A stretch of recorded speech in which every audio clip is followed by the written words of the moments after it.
ഞങ്ങളുടെയൊക്കെ മലയാളം സിനിമയിൽ ഞങ്ങളുടെ മമ്മൂക്കയെ ഞങ്ങൾക്കറിയാം എന്ന് പറഞ്ഞ പോലെ രാഷ്ട്രീയത്തിലെ ഒരു മമ്മൂട്ടിയാണെന്ന് പൊതുവേ ഒരു വർത്തമാനം ഇങ്ങനെ കേൾക്കുന്നുണ്ട്. സത്യമല്ലേ? സത്യമൊന്നുമല്ല, അതൊന്നുമല്ല. ഇങ്ങനെ അത് ആദ്യം ഞാൻ 2006 മത്സരിച്ചപ്പോൾ ബഹുമാനപ്പെട്ട ഗൗരിയമ്മയുമായിട്ടാണ് ഞാൻ നിയമസഭയിലേക്ക് മത്സരിക്കുന്നത്. അപ്പോൾ ഗൗരിയമ്മ ഒരു 86, 85 ആ ഏജായി. അപ്പോൾ ഞാൻ 10-15 കൊല്ലം മുമ്പുണ്ടായിരുന്ന ആരിഫ് എന്ന നിലയിൽ കുറച്ചുകൂടിയൊക്കെ യങ്ങായിട്ടിരുന്ന സമയത്തായതുകൊണ്ട് പോസ്റ്ററൊക്കെ നന്നായിട്ട് എല്ലാ സിനിമാക്കാരെ ഡിസൈൻ ചെയ്യുന്നതൊക്കെ എല്ലാം എനിക്ക് സിനിമാക്കാരായി സഹായം ചെയ്തിരുന്നു. അപ്പോൾ ആ അടുപ്പൊക്കെ വെച്ചിട്ട് വന്നപ്പോൾ പോസ്റ്ററൊക്കെ ഇറങ്ങിയപ്പോഴത്തേക്ക് എവിടുന്നോ ചില ആംഗിളിൽ മമ്മൂക്കയുടെ ഒരു എവിടെയോ കണ്ടിട്ട് അങ്ങനെ പറഞ്ഞു വന്ന് പിന്നെ മമ്മൂക്കായിട്ട് ഭയങ്കരമായിട്ട് അടുപ്പോ സ്നേഹമൊക്കെ ആയതോടുകൂടി അദ്ദേഹം എൻ്റെ കോൺസ്റ്റിറ്റ്യുവൻസിയിൽ ഞാൻ സംഘടിപ്പിക്കുന്ന പരിപാടികളിലൊക്കെ ഒരു 4-5 പ്രാവശ്യം വന്നിട്ടുണ്ട്. എൻ്റെ ഒരു പുസ്തകം പ്രസിദ്ധീകരിച്ചിരുന്നു. അതിന് അവതാരിക എനിക്ക് തോന്നുന്നു മമ്മൂക്ക വേറെ ആർക്കെങ്കിലും അവതാരിക എഴുതിയായിട്ട് എൻ്റെ അറിവിലില്ല. ആ പുസ്തകത്തിന് അവതാരിക എഴുതിയ മമ്മൂക്കയാണ്. മമ്മൂക്കയുടെ വീട്ടിൽ വെച്ച് തന്നെ മമ്മൂക്ക തന്നെ അത് റിലീസ് ചെയ്ത് തന്നു, ഷാനു മാസ്റ്റർ കൊടുത്ത്. അങ്ങനെയൊക്കെ കുറേ അടുപ്പോ സ്നേഹമൊക്കെ ഉണ്ട്. മമ്മൂക്കയുടെ ഏത് സെറ്റിൽ വന്നാൽ അവിടെ ഉണ്ടെങ്കിൽ എന്നെ വിളിക്കാലും ഞാൻ പോവും, കാണും. സാറ് പറഞ്ഞു കുറച്ചുകൂടെ മുന്നേ കുറച്ചുകൂടെ യൂത്ത് ആയിരുന്നപ്പോൾ കുറച്ചുകൂടെ മമ്മൂക്കായെ പോലെ ഫീൽ ചെയ്തു, അതാണ്. പക്ഷെ സ്റ്റിൽ എവർഗ്രീൻ ആണ്. ഞങ്ങൾക്ക് അത് ഇപ്പോഴും ഫീൽ ചെയ്യുന്നത്. എനിക്ക് തോന്നുന്നു അത് സാറിൻ്റെ ഒരു ഡെയിലി റൂട്ടീൻ ഫുഡിൻ്റെ ഒക്കെ കാര്യങ്ങളും അതൊക്കെ സാർ നല്ലോണം ശ്രദ്ധിക്കുന്നതുകൊണ്ടായിരിക്കും സാർ എവർഗ്രീൻ ആയിട്ടിരിക്കുന്നത്. Touch wood. അങ്ങനെ പറയാൻ പറ്റത്തില്ല. ഞാൻ എൻ്റെ വൈഫ് ആക്ച്വലി ഹോമിയോ ഡോക്ടറാണ്. ഹോമിയോ ഡോക്ടറായിരിക്കെ ഹോംകോ എന്ന് പറയുന്ന മെഡിസിൻ മാനുഫാക്ചറിങ് യൂണിറ്റിലെ സൂപ്രണ്ടായിരുന്നു. കുറേ വർഷക്കാലം 10 വർഷക്കാലം അതിൽ എഴുതിയിട്ട് അവിടുന്ന് റിസൈൻ ചെയ്തിട്ട് പുള്ളിക്ക് അവർ തന്നെ ഒരു ഒബിസിറ്റി ആൻഡ് വെയ്റ്റ് മാനേജ്മെൻ്റ് ഒരു കൺസെപ്റ്റ് ഡെവലപ്പ് ചെയ്തു.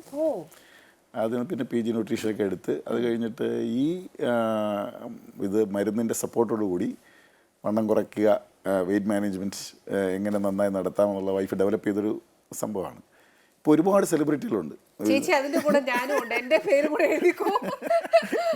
അപ്പോൾ പുള്ളിക്കാരി ഇങ്ങനെ ഓരോ ദിവസവും എൻ്റെ അടുത്ത് പറയും അത് കഴിക്കരുത്, ഇതൊക്കെ വെച്ചാൽ കഴിക്കരുതെന്നല്ല, കഴിച്ചു വേണം ചെയ്യാനെന്നാണ് അവരുടെ കൺസെപ്റ്റ്.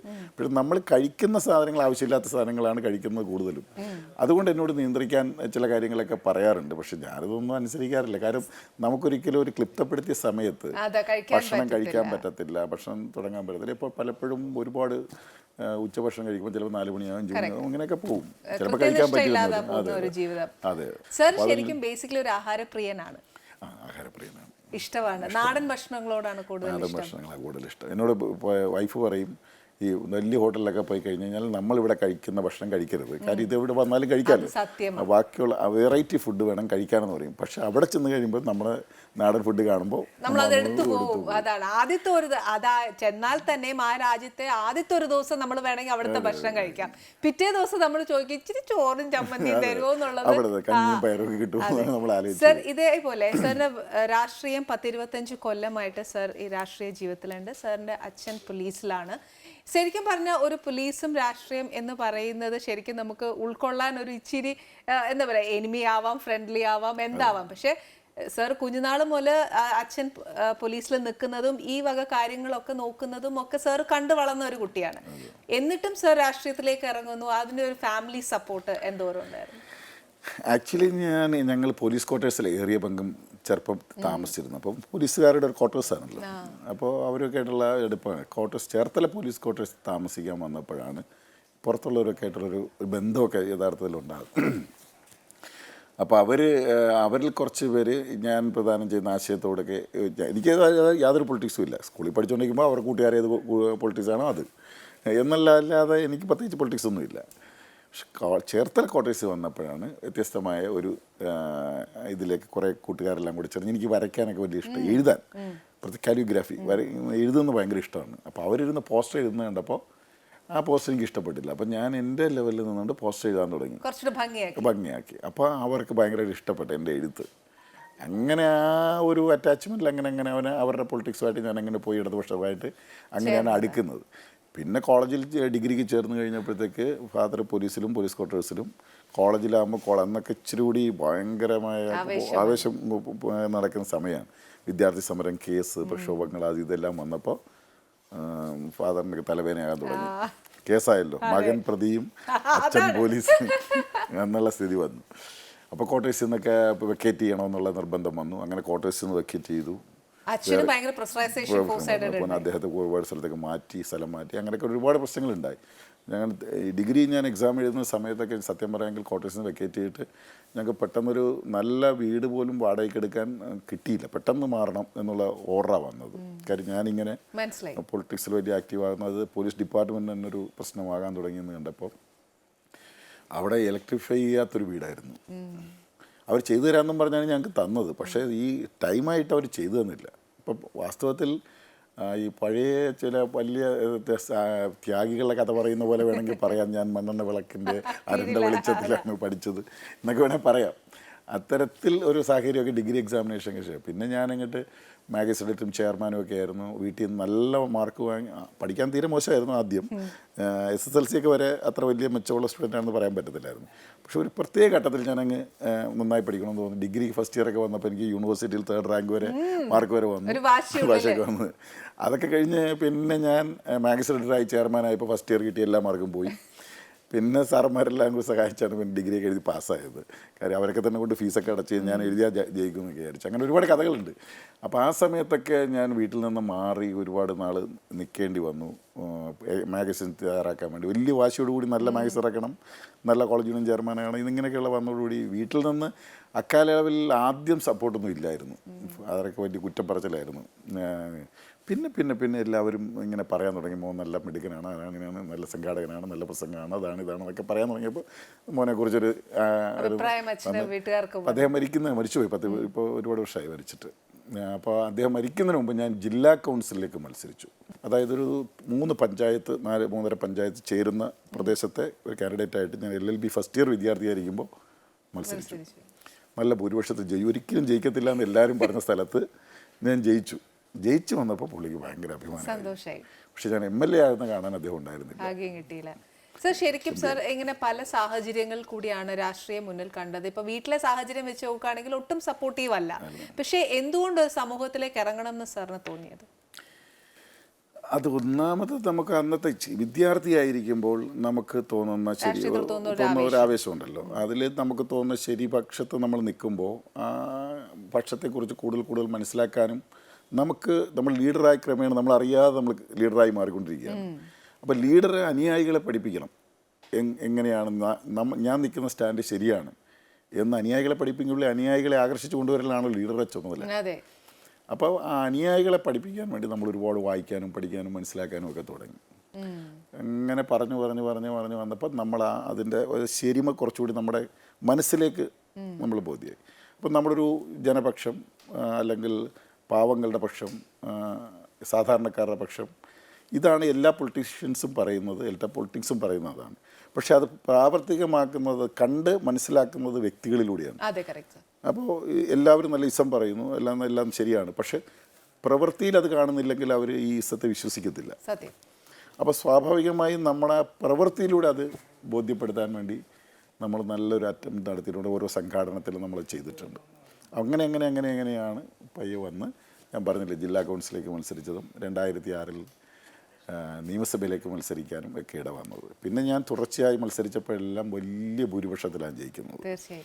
മൂന്നാമത് നിയമസഭയിലേക്ക് മത്സരിച്ചപ്പോൾ 39,519 വോട്ടിൻ്റെ വലിയ ഭൂരിപക്ഷം എനിക്ക് കിട്ടി. പാർലമെന്റ് ഇലക്ഷനിൽ മത്സരിച്ചപ്പോൾ എന്നോടൊപ്പം മത്സരിച്ച 19 LDF-കാരും തോറ്റപ്പോൾ, അത് ശരിക്കും പറഞ്ഞ സാറിന്റെ ഈ വിജയം ഇന്ത്യ മൊത്തം അറിഞ്ഞത് ഒരു വിജയമാണ്. തീർച്ചയായിട്ടും ശരിക്കും അത് സാർ, ശരിക്കും എനിക്ക് തോന്നുന്നു സാർ അത് ആ സൊസൈറ്റിയിലോട്ട് ഇറങ്ങി ചെന്ന് സാറിന്റെ പ്രവർത്തനം മനസ്സിലാക്കിക്കൊണ്ട് തന്നെയാണ് സാറിന് ഈ വിജയം കൈവരിച്ചത്. എല്ലാവരും അത് തന്നെ, എന്നെപ്പോലെ മത്സരിച്ചവരെല്ലാം ചെയ്തിട്ടുണ്ട്. ഓരോരോ സാഹചര്യങ്ങൾ കൂടിയുണ്ട് അതിനകത്ത്.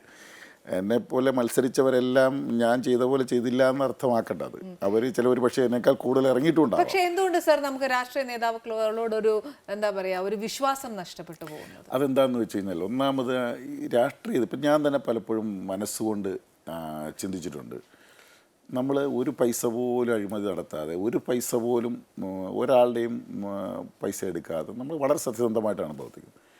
പക്ഷേ എന്നാൽ പോലും നമ്മളെക്കുറിച്ചുള്ള കൺസെപ്റ്റ് എന്താണെന്ന് വെച്ചാൽ, കുറേ പേര് അഴിമതി നടത്തുന്നതുകൊണ്ട് എല്ലാ രാഷ്ട്രീയക്കാരും ആണ് എന്ന് പറയും. വ്യക്തിപരമായി നമുക്ക് നോക്കുമ്പോൾ നമ്മൾ ഒരു പൈസ പോലും എടുക്കാഞ്ഞിട്ട് നമുക്ക് ഈ ചീത്തപ്പേര് കേൾക്കുന്നല്ലോ. ഇതിൻ്റെ ഇമ്പാക്റ്റ് എന്താണെന്ന് ചോദിച്ചു കഴിഞ്ഞാൽ, ചിലർ എടുത്താലും എടുത്തില്ലേലും പറയും, എന്നാൽ പിന്നെ നമുക്ക് ഇങ്ങ് എടുത്തു തുടങ്ങാം എന്ന നിലയിലേക്കുള്ള റിയാക്ഷനാണ് ചിലർക്ക് സംഭവിക്കുന്നത്.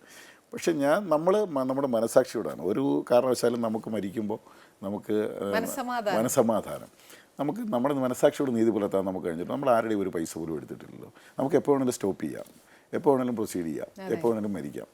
ഇത് നമ്മുടെ ഒരു മനസ്സിൻ്റെ ഇതാണ്. അത് ഞാൻ ദൈവവിശ്വാസിയാണ്. കമ്മ്യൂണിസ്റ്റുകാർ പൊതുവെ ദൈവവിശ്വാസികളല്ല എന്നാണല്ലോ പറയുന്നത്. ഞാൻ ദൈവവിശ്വാസിയാണ്. അപ്പോൾ എൻ്റെ മനസ്സിലെ ഏറ്റവും വലിയ വെച്ചാൽ ദൈവത്തിൻ്റെ മുന്നിൽ നമ്മൾ കളിപ്പിക്കാൻ പോകരുത്. വേറെ ആരും വേണമെങ്കിലും നമുക്ക് പറ്റിക്കാം, പക്ഷെ ദൈവത്തെ പറ്റിക്കാൻ പറ്റില്ല. അപ്പം നമ്മുടെ ഈ പ്രവർത്തികളെല്ലാം കാണുന്നുണ്ട് ദൈവം. മനുഷ്യസഹജമായ എല്ലാ ദൗർബല്യങ്ങളും മനുഷ്യർക്ക് എല്ലാവർക്കും ഉണ്ടാവും. പക്ഷേ നമ്മൾ പരമാവധി എല്ലായിടത്തും സത്യസന്ധരാവുക. ആ സത്യസന്ധത നമ്മൾ രാഷ്ട്രീയത്തിൽ പുലർത്താൻ നമ്മൾ ശ്രമിക്കുന്നുണ്ട്. എന്നെപ്പോലെ ശ്രമിക്കുന്ന ഒരുപാട് പേരുണ്ട്. അവരെക്കുറിച്ചെല്ലാം ജനം കാടടച്ച് വെടിവെക്കരുതെന്നാണ് എനിക്ക് ജനത്തോട് പറയാനുള്ള. കാടടിച്ച് സാർ ഇപ്പോൾ പറഞ്ഞ വാക്കുകൾ ഞങ്ങൾ അംഗീകരിക്കുന്നു. പക്ഷേ എന്നാലും അതിനോടൊരു ചെറിയ എതിർപ്പ് എന്നാന്ന് വെച്ചാൽ സാർ എന്താണെന്നറിയോ, പൊതുവേ ഉള്ള ഇപ്പോൾ വീട്ടമ്മയായ ഞാൻ പോലും ഞാൻ പറയാം, ഒരു എന്താ പറയുക, ഒരു എലക്ഷൻ വരുന്ന സമയത്ത് മാത്രം കാണുന്ന ലീഡേഴ്സിനെ കാണുന്ന ചരിത്രങ്ങൾ എനിക്ക് പുറകോട്ടുള്ള അമ്മമാർക്കും ഉണ്ട്. ഇല്ല എന്ന് പറയാൻ പറ്റില്ല സാർ. നമ്മുടെ വീട്ടിൽ വന്ന് അത് ഇത് എന്നൊക്കെ പറഞ്ഞിട്ട് പോകുന്ന വ്യക്തികൾ പിന്നെ നമ്മളൊരാവശ്യം കൊണ്ട് ചെല്ലുമ്പോൾ അറിയുന്ന പോലും ഇല്ല. അതുകൊണ്ടായിരിക്കും സാർ വിശ്വാസം അങ്ങനെയല്ലേ പോയത്. എക്സ്പെക്ടേഷൻ കൂടുന്നതാണ്. നമ്മൾ ആ സമയത്ത് പറയുന്ന എല്ലാം സാധിച്ചു കൊടുക്കാൻ കഴിയത്തില്ലെങ്കിലും അറ്റ്ലീസ്റ്റ് നമ്മൾ വിളിച്ചാൽ ഫോൺ എടുക്കുക. ഫോൺ നമ്മൾ എടുക്കണം. ഇപ്പം നമ്മളിപ്പോൾ ഒരുപാട് ഫംഗ്ഷനിലൊക്കെ പങ്കെടുക്കുന്നുണ്ട്. ചിലപ്പോൾ ആ സമയത്ത് എടുക്കാൻ പറ്റില്ലെന്ന് വരാം. പക്ഷേ നമ്മൾ നോക്കിയിട്ട് കോൾ രജിസ്റ്റർ നോക്കിയിട്ട് തിരിച്ച് വിളിക്കണം. തിരിച്ച് വിളിച്ചിട്ട് ചെയ്യാൻ പറ്റുന്നതാണെങ്കിൽ ചെയ്തു കൊടുക്കണം. ചെയ്യാൻ പറ്റുന്ന കാര്യമേ പറയാവൂ, പറയുന്ന കാര്യം ചെയ്യണം. ഇതെല്ലാവരും പാലിക്കുന്നുണ്ടോ എന്ന് എനിക്ക് സംശയമുണ്ട്.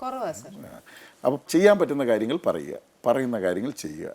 പിന്നെ ആളുകളോട് അവരോട് റെസ്പോണ്ട് ചെയ്യുക. പറ്റത്തില്ല, ഇത് ചെയ്യാൻ പറ്റാത്ത കാര്യമാണ് എന്ന് അവരോട് പറഞ്ഞ് മനസ്സിലാക്കുക. ചിലപ്പോൾ ഇച്ചിരി ശത്രുതയും വെറുപ്പൊക്കെ തോന്നും. ഞാൻ ആദ്യമായി അയാളോട് പറഞ്ഞൊരു കാര്യം എൻ്റെ മകൻ്റെ ഒരു അഡ്മിഷൻ്റെ കാര്യമാണ്. നമ്മൾ മാനേജ്മെൻറ്റ് സീറ്റിൽ ഒരു അഡ്മിഷൻ റെക്കമെൻഡ് ചെയ്താൽ ചിലപ്പോൾ ഒരു കോളേജിൽ നിന്ന് ഒരു അഡ്മിഷൻ തരത്തുള്ളൂ. ആ കോളേജിൽ 20-25 പേര് നമ്മുടെ അടുത്ത് റെക്കമെൻഡേഷനായിട്ട് വരും മിനിമം. അപ്പോൾ 24 പേരെ വെറുപ്പിച്ചാലേ ഒരാൾക്ക് കൊടുക്കാൻ പറ്റത്തുള്ളൂ. അപ്പം ഞാൻ പറഞ്ഞു പോയി ഒരാൾക്ക് ഇത്തവണ എനിക്ക് രക്ഷയില്ല എന്ന് അവരോട് പറയുമ്പോൾ അവരിച്ചിരി നമ്മളോട് വിഷമം തോന്നി പോവുമെങ്കിലും അയാൾ നമ്മളിട്ട് നടത്തിച്ചില്ലല്ലോ, പറ്റത്തില്ല എന്നയാൾ പറഞ്ഞല്ലോ എന്നൊക്കെ പിന്നീട് അവരാലോചിക്കും. ഇതൊക്കെയാണ് നമ്മുടെ ഇന്ന് മനസ്സാക്ഷിയോട് നീതി പുലർത്തുക എന്ന് പറയുന്നത്. അതായത് നമുക്ക് പറ്റുന്ന കാര്യങ്ങൾ ചെയ്തു കൊടുക്കുക. ചെയ്യാൻ പറ്റാത്താണെങ്കിൽ അവരോട് പറയുക. അപ്പോൾ അവർ വേറെ ആരെങ്കിലും അപ്രോച്ച് ചെയ്യും. അല്ലെങ്കിൽ സംഭവിക്കുന്നത് നമ്മളെ പ്രതീക്ഷിച്ചിരിക്കും, അവസാനം നടക്കത്തില്ല. നമുക്ക് പറ്റത്തില്ല എന്ന് പറഞ്ഞാൽ അവർ വേറെ ആരെങ്കിലും അപ്രോച്ച് ചെയ്യും. പറഞ്ഞു വിട്ടാൽ അവർ വേറെ ആരെങ്കിലും അപ്രോച്ച് ചെയ്ത് മേടിക്കും. ചിന്തിക്കാം. ചിലപ്പോൾ അത് നെഗറ്റീവ് ഇമ്പാക്റ്റ് ഉണ്ടാകുന്നുണ്ട് ഒരുപാട്.